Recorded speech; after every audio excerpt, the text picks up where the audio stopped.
G'usl qilishni o'rganamiz. G'usl har bir balog'atga yetgan kishiga farz amal hisoblanadi.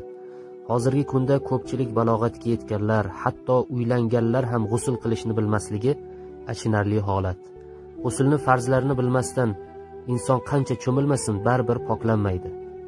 Er-xotin yaqinligidan keyin, tushda ehtilom bo'lgandan keyin va ayollar oy kunidan keyin g'usl qilishi vojib, ya'ni lozim bo'ladi. G'uslning 3 ta farzi bor.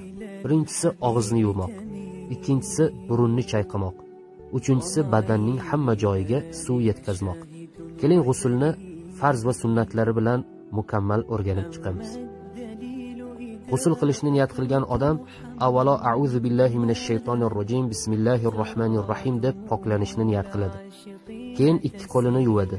Keyin avratlarini yuvadi. Badanida najosat bo'lsa yuvib tashlaydi. So'ngra xuddi namozda qilganidek tahorat oladi. Bunda og'iz va burunni mubolag'a bilan chayqaydi. Suv to'planadigan joy bo'lsa oyoqlarini keyin yuvadi. So'ngra boshiga suv qo'yib ishqab yuvadi.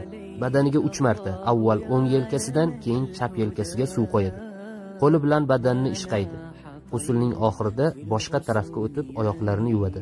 Agar suv to'planmaydigan joy bo'lsa, o'sha joyda yuvsa ham bo'laveradi.